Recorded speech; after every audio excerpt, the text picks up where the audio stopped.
On Tuesday, former Republican State Senator Kelly Hancock of North Richland Hills is set to become the acting Texas Comptroller.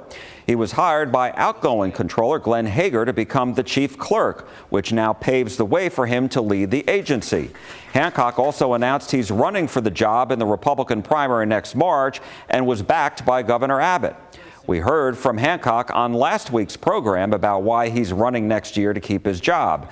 Two other Republicans, former State Senator Don Huffines of Dallas and Texas Railroad Commissioner Christi Craddick, are also running in the GOP primary for Texas Comptroller. We spoke with both of them, and we'll start with Craddick on what separates her from the other two. First and foremost, I'm a railroad commissioner. I've just won my third election. So I'm the only statewide candidate who's won a primary. In fact, last cycle, I had 4 people in my primary against me, and I won without a runoff.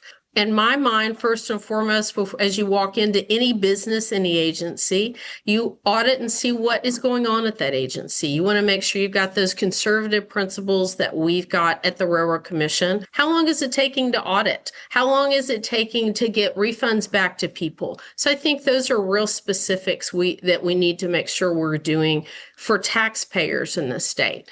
You're talking about 2 people who've worked with the legislature. Great. They've been in the legislature. I've worked with them for the last 12, 13 years. And I think if you look at what we've managed to do at the Railroad Commission, we've strengthened an agency, made it more responsive to people because we're now more transparent and more efficient as an agency. I was looking on your website, and one other thing that you're talking about on there is having a local government efficiency task force. What exactly does that entail? So look, that's to me where you go audit local government. So if you're a school board member and you've been asked, you decide you need more money for your school district. $1 billion bond is a lot of money for anybody, by the way. Doesn't have to be $1 billion. Say it's 200 million. Pick the number. Those are high dollars for anybody who's sitting on a school board. That's a lot of money for people. Before you put that bond out, in my mind, you come ask, or you get volunteered in, that the comptroller comes in and audits that school district and says, look, these are where you're spending your dollars wisely. These are some opportunities you have to spend your dollars better. And maybe your $200 million bond could be a $100 million bond, and you can save tax dollars money, number one. Maybe you don't need that bond by the time you're finished, but at least spend those tax dollars better. One new function of the Texas Comptroller's office is to stand up and establish this $1 billion school choice program that lawmakers just passed. And I'm wondering, how important is it to you that this be put in place properly, put in place on budget, on time, so that it can go into effect in the 2026-27 school year, and that it be easy to navigate and access for Texas parents? Well, look, I think that's a priority. The legislature's passed school savings accounts, education savings accounts. I'm excited by it, by the way. I think it gives other kids of everybody all across the state an opportunity. But if we don't do it right in the state, then we're going to have a real problem and people will be mad, and they should be. And it's real dollars. $1 billion is a lot of money. And this isn't an easy program to implement. You've got to understand procurement. You've got to go out and get those bids and get it implemented really quickly. If you don't have it implemented by next March, when people are finding out and making decisions about where their kids are going to school for 2027, we're behind and the program's not been implemented well. So I'm hopeful that the Comptroller's office and others that have to work on this project are doing it well. If not, when I get to be Comptroller, we're going to have to fix some issues. Don Huffines, who is endorsed by Senator Ted Cruz, tells us why Republican primary voters should give him the nod. I'm going to follow Donald Trump's leadership skills, and we're going to bring his sense of urgency to Austin, Texas, to root out fraud, waste, and abuse in our government. Is there a lot? Well, we're going to find out. I can tell you that. I'm going to doge the state of Texas. That's my campaign. Last week, as you know, now former State Senator Kelly Hancock was announced as the new chief clerk in the Texas Comptroller's office. On July 1st, he's going to become acting Texas Comptroller.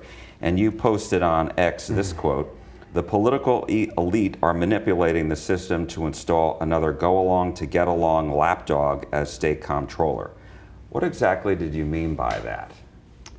Well, I'm focused really on my campaign. I'm focused on traveling across the state of Texas, talking to voters, listening to them from McAllen to Amarillo to Houston and San Antonio and all the points in between.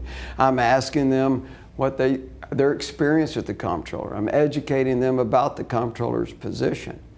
And look, this was a manipulation of the process. There's no question about it, by the establishment, Bush wing of the Republican Party.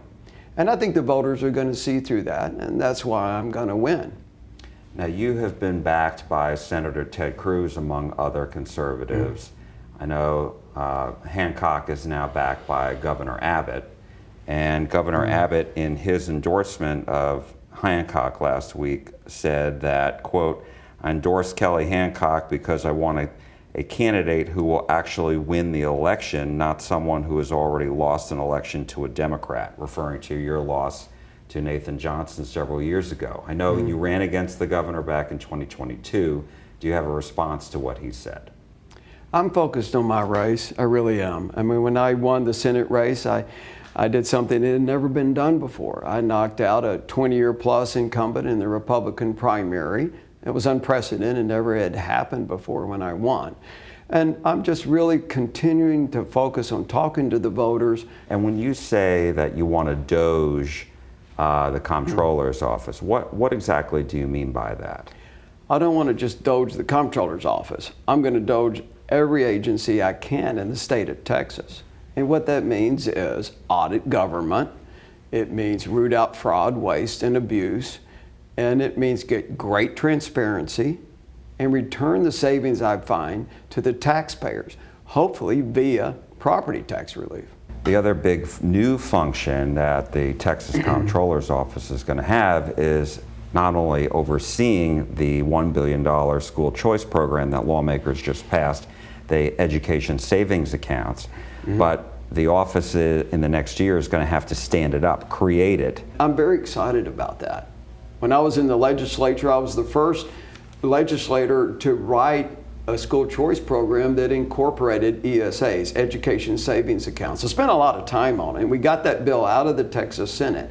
I am passionate about education freedom. The comptroller's in charge of the waiting list, the marketing of the program, implementing it with the 5 management companies that are going to be managing up to 100,000 ESA accounts. And it's incredibly important that we don't stumble and we get this correct.